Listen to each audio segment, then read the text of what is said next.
মেয়ের 4টা গুণ দেখা দরকার। মেয়েরে দেখতে দেয়া কয় গুণ? 4 গুণ।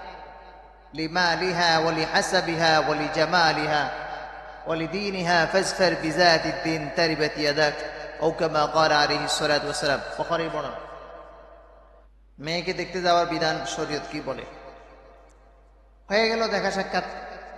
এখন এই দেখতে যে মেয়ের কোন বিষয়টাকে প্রাধান্য দিবে? রাসূলুল্লাহ সাল্লাল্লাহু আলাইহি ওয়াসাল্লাম বলছেন, তুনকাহুল মারআতু লিআরবাঈন। মেয়ের 4টা গুণ দেখা দরকার। মেয়েরে দেখতে দেয়া কয় গুণ? 4 গুণ। লিমালিহা ওয়ালি হাসাবিহা ওয়ালি জামালিহা ওয়ালি দীনিহা ফাজফার বিযাতিদ দ্বীন তারিবাত ইয়াদাক আও কামা ক্বালা আলাইহিস সালাতু ওয়াস সালাম। বুখারীর বর্ণনা। বিবাহের ক্ষেত্রে মেয়েদেরকে 4 জিনিস দেখে বিবাহ করবে। 1 নাম্বার, মাল কি পরিমাণ আছে মেয়ের বাপের বা মেয়ের ব্যক্তিগত। 2 নাম্বার, ওলি হাসাবিহা, বংশ ভালো না খারাপ। মেয়েদের বংশ, ছেলেদের বংশ, আগে মানুষ এগুলো খুব দেখত। বলে কালো হোক জাতের মাইয়া, কালো হইলেও ভালো। এজন্য জাত দেখতে হবে, কোন বংশের মেয়ে। 2 নাম্বার হলো বংশ দেখা। 3 নাম্বার, লিমালিহা ওয়ালি হাসাবিহা ওয়ালি জামালিহা, সৌন্দর্য কেমন। মেয়ের সৌন্দর্য দেখবে ছেলে, বাবিরা না। সারা জীবন থাকবে স্বামীর সাথে, এই জন্য সৌন্দর্য পছন্দের ব্যাপার সেবার ছেলের। হ্যাঁ, মহিলারা আগে এসে জানাবে মেয়েটা এরকম কালারের, এই অবস্থা। পরে যে ছেলে দেখবে, ছেলে না দেখে বিবাহ হবে না, করবে না। হবে না বলতে বিবাহ হবে না তা না, অনুচিত কাজ। ছেলে না দেখে কোনো ছেলেই বাবার কথায় মায়ের কথায় বিয়ে করা উচিত না। ছেলে দেখবে, ওনারা দেখছে ঠিক আছে, ছেলে দেখে যদি পছন্দ হয় তাহলে রাজি হবে। কারণ এই মেয়ে নিয়ে ছেলেকে থাকতে হবে সারা জীবন। যার যদি পছন্দ না হয়, সংসারে কখনো শান্তি আসবে না। মেয়েও ছেলেকে দেখে নিবে তার পছন্দ হয়েছে কিনা। 4 নাম্বার হলো বলে দীনিহা, মেয়েটার দিনদারি কেমন। সিরিয়ালে কিন্তু দিনের বিষয় 4 নাম্বার আসছে, কিন্তু 4 নাম্বারে নবীজি দিনের বিষয়, তার ধার্মিকতা কেমন। মেয়েটা নামাজ পড়ে কিরকম, পর্দা করে কেমন, আদব আখলাক কেমন, এটা দেখতে বলছেন। সিরিয়াল কয় নাম্বার? 4 নাম্বার। কিন্তু 4 নাম্বারে দিয়ে রাসূলুল্লাহ সাল্লাল্লাহু আলাইহি ওয়াসাল্লাম বলছেন ফাজফার বিযাতিদ দ্বীন। সিরিয়াল যদিও বলছি 4 নাম্বারে দ্বীনের কথা, নবীজি বললেন দ্বীনের বিষয়টাকে প্রাধান্য দাও। দ্বীনের বিষয়কে যদি প্রাধান্য দাও তাহলে তোমার সংসার সুখের হবে। এখন প্রশ্ন হলো হুজুর, দ্বীনদারি 2 ধরনের। একটা হলো বাহ্যিক, দেখা যায় বোঝা যায়। আর একটা হলো মৌলিক। বাহ্যিক কেমন? বাহ্যিক পর্দা, সামাজিক পর্দা সবাই করে। যেমন বোরকা ছাড়া মোটামুটি বাহিরে লোকজন কমই যায়। বোরকা পরে বাহিরে যাওয়ার নামই পর্দা না। বোরকা পরে বাহিরে যাওয়ার নামই পর্দা না। তাহলে এটা কি পর্দা বিরোধী? না না, বোরকা পরে বাহিরে যাওয়া এটাও পর্দা, কিন্তু এটা আসল পর্দা হয়নি। এটা হচ্ছে সামাজিক পর্দা হয়েছে।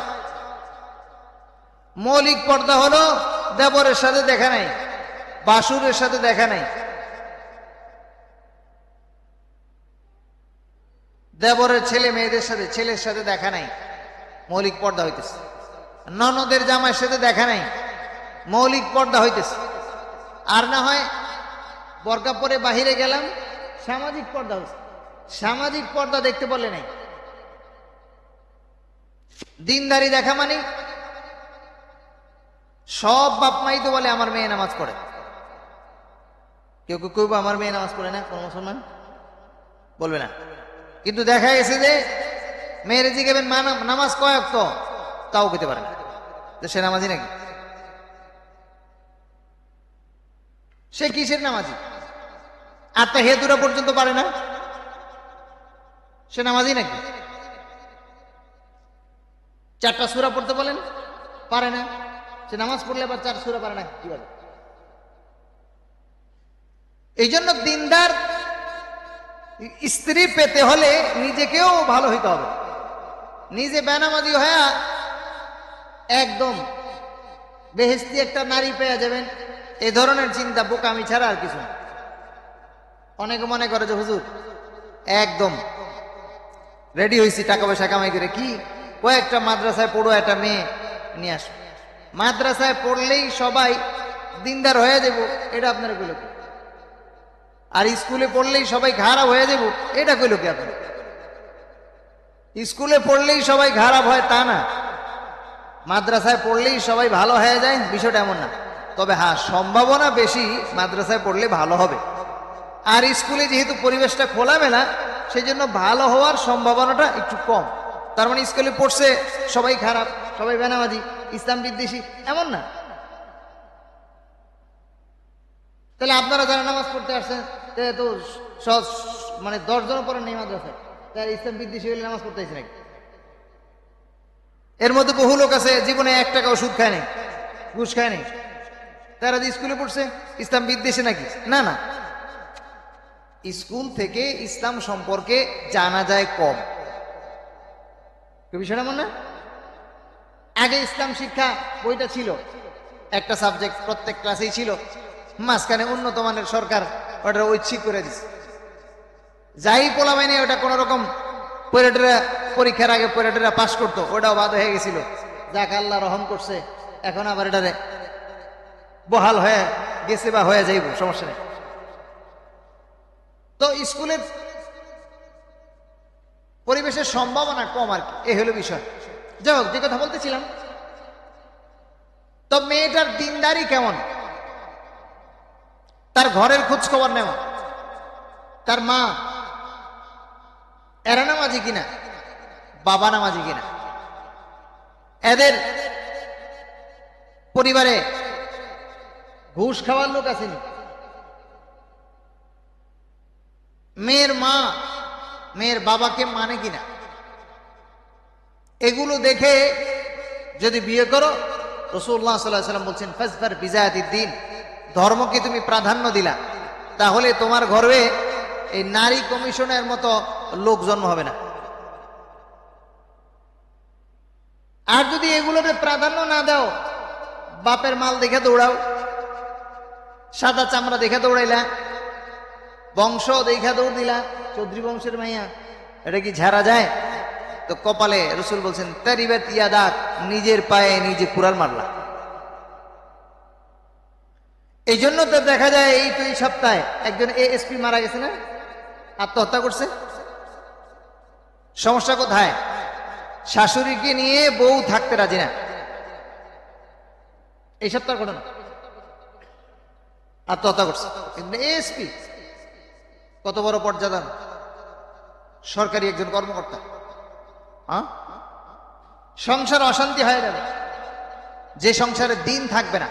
এটা আল্লাহর বক্তব্য, সূরাত তাহার মধ্যে আল্লাহ তাআলা বলছেন ওয়ামান আ'রাদা আন যিকরি ফাইন্না লাহু মাঈশাতান দানকা ওয়া নাহশুরুহু ইয়াওমাল কিয়ামাতি আ'মা قال رب لم حشرتني أعمى وقد كنت بصيرا قال كذلك أتتك آياتنا فنسيتها وكذلك اليوم تنسى আল্লাহ বলেন ওমান আ'রাদা আন যিকরি, যে আমার কোরআন থেকে দূরে সরে যাবে, ইসলাম থেকে যে দূরে সরে যাবে, আল্লাহ রাব্বুল আলামিন বললেন ফাইন্না লাহু মাঈশাতান দানকা, ওর জীবনটাকে তছনছ করে দিব, জীবন বিফল হয়ে যাবে, অন্তরে আগুন জ্বলে যাবে, সংসারে আগুন জ্বলবে, যেখানে যাবে আগুন দাউ দাউ করে জ্বলবে। পয়সার মালিক হতে পারে কিন্তু দিলের মধ্যে শান্তি নাই, কারণ যা কামায় বউ তো কথা শোনে না। স্ত্রী যেখানে কথা শুনবে না, স্বামীর মুয়াফিক না হবে, স্বামীর অনুযায়ী দুইজনের মন মাইন্ড মিল না হবে, আল্লাহ বলেন তার চাইতে অশান্তির দুনিয়ার আর কোথাও নাই।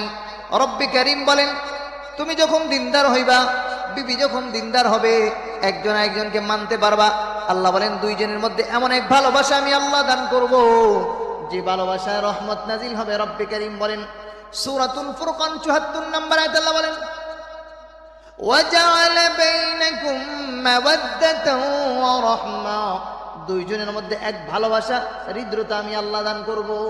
দুই নাম্বার, এক নাম্বার স্বামী স্ত্রীর মধ্যে মুহাব্বত ভালোবাসা দান করব।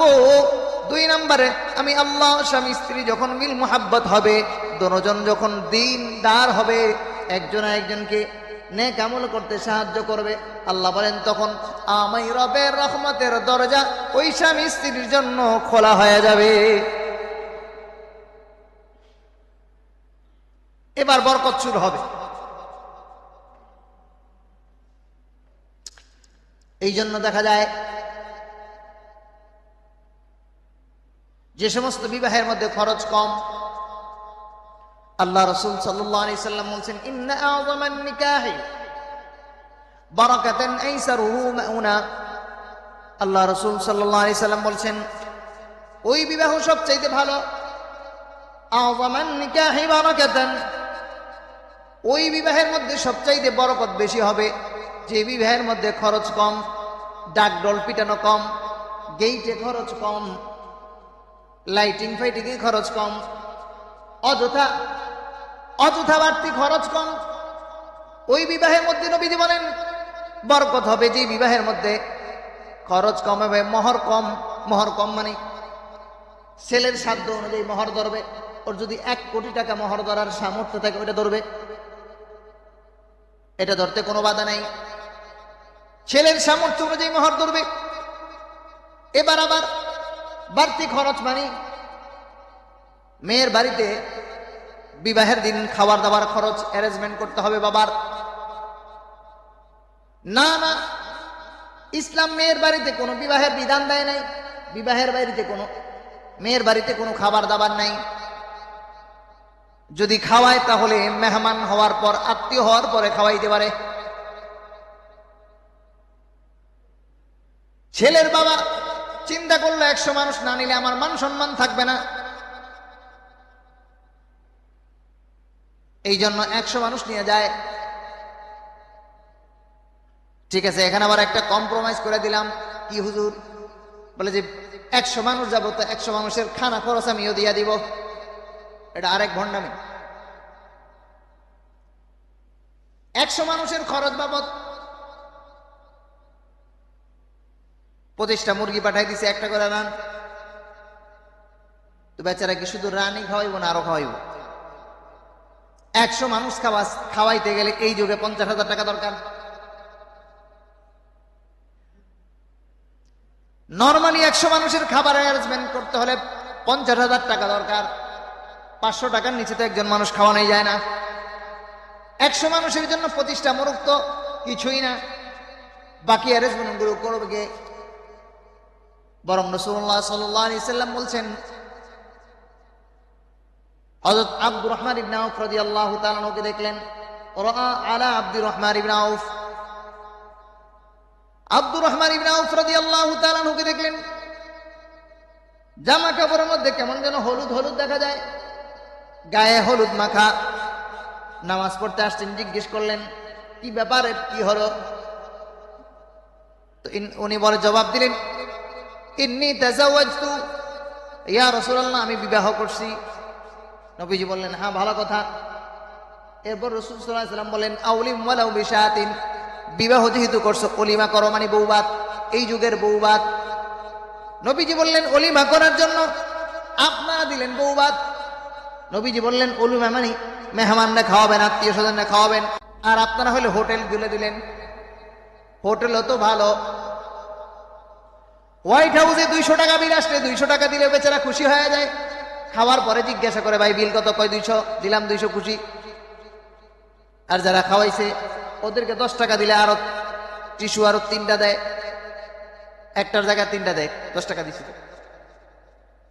কিন্তু বিবাহের ক্ষেত্রে মানুষ খাইছে একজন, টাকা ১,০০০ দিলে এর নামই লেখে না। 1000 টাকা এই যুগে দেয় নাকি? খাওয়ানোর পরেও সন্ধ্যাবেলা হিসাব করে 3 লাখ টাকা খরচ করলাম, টাকা উঠছে 1 লাখ, মন মেজাজ খারাপ। তো মানে 3 লাখ টাকা খাওয়াইতে বলছে কে? এখন মন মেজাজ খারাপ করো কেন? কারণ টার্গেট ছিল 20,000 টাকা দোকানে বাকি, 50,000 টাকা লোন, 70,000 টাকা খরচ করে টার্গেট করছে। বড় লোক গুলার দাওয়াত দিছি, এক একজনে 5,000 করে দিয়ে দেবো, 1.5 লাখ টাকা কামাবো, মেয়ের বিয়ের খরচ এখান থেকে হয়ে যাবে। এই জন্য সন্ধ্যাবেলা মন খারাপ। রসুল বললেন ওলিমা করার জন্য, সেখানে কোনো টাকা কালেকশন হবে না, আত্মীয় স্বজনকে খাওয়াবেন খুশিতে। মেয়ের বাবা না ছেলে পক্ষ? হ্যাঁ, মেয়ের বাবা না ছেলের পক্ষ? খালি ছেলের পক্ষ না, ছেলে খাওয়াবে, ছেলে খাওয়াবে। তুমি অযোগ্য, তোমার বিয়ে করতে গেছি কেন?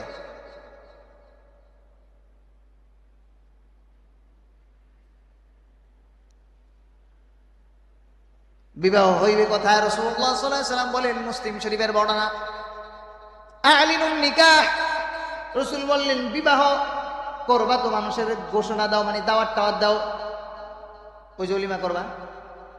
চাচা আপনার আগামীকাল দাওয়াত, আব্বা কইছে বিয়ে শাদীর মনে একটা ব্যবস্থা হইতেছে, নিজের বিবাহ নিজে তো দাওয়াত দেওয়া যায় না, তো বাপের দিয়ে দাও, আর বাবার দাওয়াতটা এইভাবে দাও, বিবাহ শাদীর মনে একটা ব্যবস্থা হইতেছে, তা আপনার কালকে দাওয়াত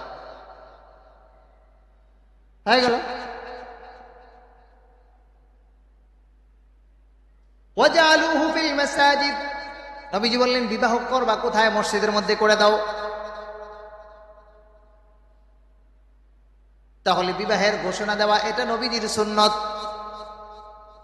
বিবাহ মসজিদে পড়ানো এটা রাসূলের হুকুম, নবীজির হুকুম পালন করা সুন্নত। সুন্নত অনুযায়ী যখন বিবাহ হবে, ওই বিবাহের মধ্যে বরকত দিবেন কে?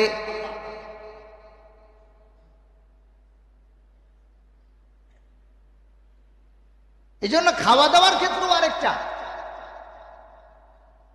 বিকালে পেঁচাপেচি, মাথা গরম, কারণ টার্গেট ছিল 2 লাখ উঠবো, উঠছে 1 লাখ।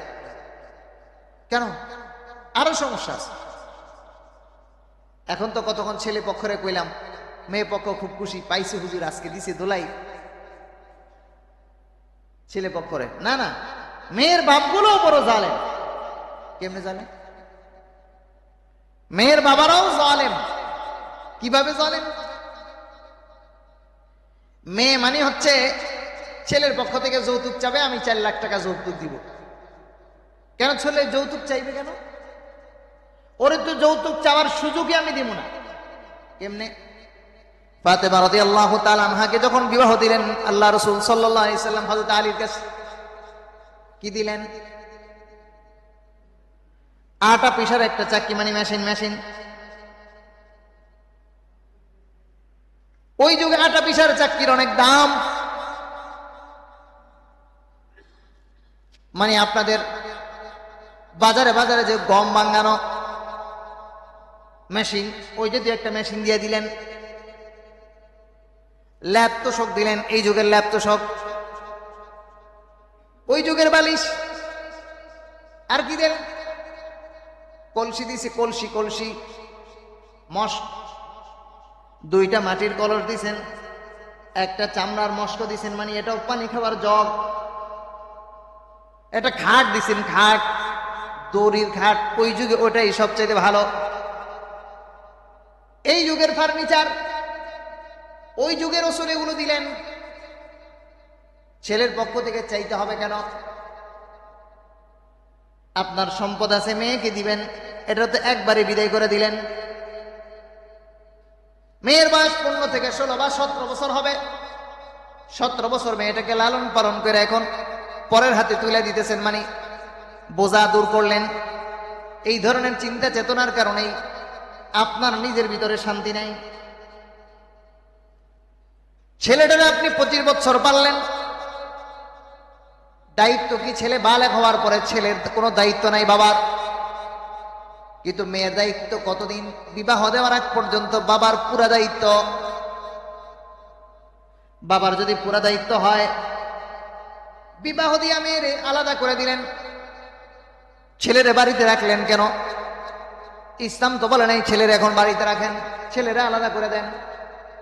এরপরে আলাদাও করছেন তা না, আলাদা তো করেনি নাই, বরং প্ল্যান করছেন ছেলের বউরে একটা স্বর্ণের আংটি দিবেন, ছেলের বউর জন্য একটা চেইন কিনে রাখছেন।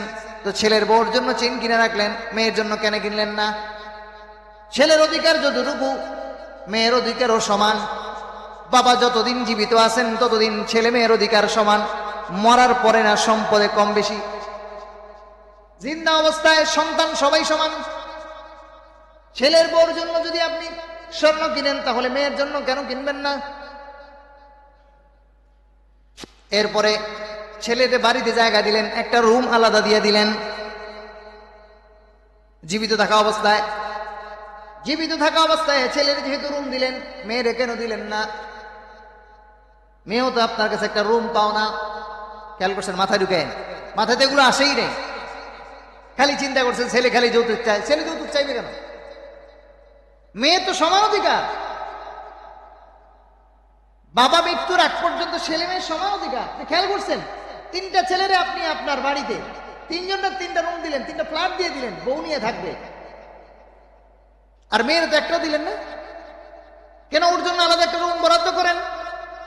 ও আসলে ও বাইরের রুমে বেড়াবে কেন? এটা ওর রুম, ও আসলে এখানে বেড়াবে। খেয়ালই করে না। এই খেয়াল না করার কারণে বাবা হঠাৎ মারা গেছে, এখন তিন ভাই কার ঘরে বেড়াইতে লাগছে প্যাস। কেন প্যাস লাগবে কেন? বাবা আগে বরাদ্দ করে ধুয়ে দেব, ও বাবার বাড়িতে আসবে, এটা ওর রুম, ও এখানে থাকবে। বাবা মরে গেলে কি সমস্যা? বাবা মরে গেলে খাওয়ান নাই, দরকার হয় বাইরে যদি না খাওয়ায় নিজের টাকা দিয়ে খাইব। বাড়িতে আসলে গ্রামের মানুষের সাথে দেখা হবে, এ তো আর একটা মানসিক প্রশান্তি আছে না? নেই। গ্রামে যে এখন থাকার জায়গা নেই, কেন জায়গা নেই? এই যে বাবা গাদ্দারি করছে, খেয়ালই করে নাই, এটা তো ঠিক হইতেছে না। মাথায় ঢুকান আমার কথা, ভালো করে চিন্তা করেন। ছেলের জন্য আপনি রুম বরাদ্দ দিয়ে দিলেন, ছেলের বিয়ে করালেন, এই ফুটাঙ্গিরি করলেন। মেয়ের বেলা ফুটাঙ্গিরি করতে পারলেন না? ওই সময় শুধু যৌতুক যৌতুক করেন কে? যে পোলায় যৌতুক চায়, পোলায় যৌতুক তো দূরের কথা, পোলার 14 গোষ্ঠী তো যৌতুক চাইব না। আপনি আপনার সিস্টেম মতো করেন কাজ। বেখেয়ালের সাথে আমাদের এগুলো হয়ে যেতেছে, বেখেয়ালের সাথে আমাদের এগুলো হয়ে যেতেছে। আর এগুলোই চলে আসতেছে, চলে আসতে আসতে এখন আমাদের উপর বোঝা হয়ে যাচ্ছে। কাজ ধীরে সুস্থে মস্তিষ্কে খাটায়া করতে হবে, তাহলে একেবারে সহজ হয়ে গেল। বোন, এখন বাবা মারা গেছে, তিন ভাইয়ের বাড়িতে কার বাড়িতে আসবে? ঠেলা ঢিল লেগে গেছে। সবার তো এক মন মানসিকতা না, কার ঘরে আসবে? আরে এরপর বাবা মারা গেছে, সম্পত্তি ভাগ হবে, তো ভাইরা বলতেছে বোনেরে তোরা কি আর এই বাড়িতে আসবি না বেড়াইতে? আরে বেড়ানোর সাথে সম্পদের কি সম্পর্ক? যে ভাইয়ের সাথে বেড়ানোর সাথে সম্পদের সম্পর্ক হয় এরকম ভাইয়ের দরকার নেই। যে বাইরে এক কাঠা সম্পত্তি দিয়া টানবাজার এলাকার এক কাঠা সম্পত্তি ওর নামে লিখে দিয়া এই ভাইয়ের বাড়িতে বেড়াতে আসবে, দরকারটা কি? 20 লাখ টাকা টানবাজার এক কাঠা জায়গা, সর্বনিম্ন আমি জানি না, ধরলাম 20 থেকে 30 লাখ হবে, আর বেশি হতে পারে। 30 লাখ যদি ধরি তো বাঁচবো কয় বছর? ভাইয়ের বাড়িতে বেড়াইলে আইলে যদি 20 বছর আসি তো 20 বছরে খামু কয় টাকা? এরকম রক্তের ভাইয়ের দরকার। এগুলো তো ভাই না, এগুলোর ভাই বলে না। বোন ভাইয়ের বাড়িতে বেড়াতে আসবে, এখানে সম্পত্তির কি ব্যাপার সেবার? কোনো ব্যাপার সেবার নাই। ভাই তার বোনকে সম্পদ লিখে দিবে, তোমার সম্পদ তুমি নিয়ে যাও, তোমার মন চাইলে আমার বাড়িতে যখন মন চায় আসবা, আমি তোমার বাড়িতে যাব। বোনের বাড়িতে সুযোগ থাকলে সেবা করবা, না থাকলে নেই। বোন ভাইয়ের বাড়িতে আসবে, সামর্থ্য থাকলে যতটুকু পারে খাওয়াবে, না পারলে বোন কম আসবে, সামর্থ্য নেই। কিন্তু সম্পদ নিয়ে এখানে আসবে কেন? কত নিচু মন মানসিকতার ভাই এগুলা, চরম আরেক ডাকাত এই ভাইগুলা, যারা বোনদেরকে বলে কিরে তোরা কি আর মনে হয় কোনোদিন আমাকে বাড়িতে আসবি না বেড়াইতে? সম্পদ লিয়ে ঠেলাঠেলি করতেছিস, জালেম বড় গাদ্দার, আরেক স্বৈরাচার। ভাই না, ভাই নামের কলঙ্ক, বোনের সম্পদ গুলো খাইয়া বেড়াইতেছে। আর বড় হাজির হয়ে গেছে, 3বার হাজি লাগেছে। তোমার হজ সব আমল নামা বইনের আমল নামের মধ্যে ঢুকছে। 12 বার হজ করতে পারো নাকি সব বইনের আমল নামা। মাঝখানে কষ্ট করছো ভাও, হজ দিয়ে জাতাজাতি হয়েছে না, কষ্ট ভাও। আঠারো ময়দানে দেখবে হায় হায় হজ তো একটাও নাই, কিরে ঘটনা কি? আল্লাহ আমি তো করছিলাম। আয় আগে পিটানি ঘা, পরে কইতেছি হজ কোন জায়গায় গেছে। তো বলতেছিলাম বিবাহের ক্ষেত্রে দিনকে প্রাধান্য দেওয়া। যদি দিনকে প্রাধান্য দেয় তো সংসার সুখময় হবে। বুড়ায় বুড়ির ছাড়া এক রাত ঘুমাইতে পারে না, আর তোমরা নৌজওয়ানরা কিলাকিলি করো কেন? ওই বুড়ায় যখন বিয়ে করছিল বুড়িরে যে জিগাইছিল আত্মাহিয়াতুটা কৌতু, আজ থেকে 50 বছর আগে জিজ্ঞাসা করছিল। আটা না মোহর দিয়ে বিয়ে করছিল, পণ দিয়া আনছিল, পণ দিয়া। তুমি পণ দিয়া আনো না তো, তুমি তো মেয়ের মোহরের টাকা দিয়ে বিয়ে করে আনছো, তোমার শান্তি হবে কেন? তোমার বউ তো ঘরে উঠাইছে তোমার দুলাভাই কোলে করে, তোমার নানি আর নানায় এক রাত আলাদা ঘুমায় না। তোমার নানি রে তোমার খালু আনে নাই কোলে কইরা, খবর নিয়ে দেখো। ওই যুগে এত উশৃঙ্খলতা ছিল না। যুগের যত আধুনিকতা আসছে তত ইসলাম বিদ্বেষী আসছে, আর ঘরগুলোর মধ্যে অত জাহান্নামের সব জাহান্নাম হয়ে যেতেছে।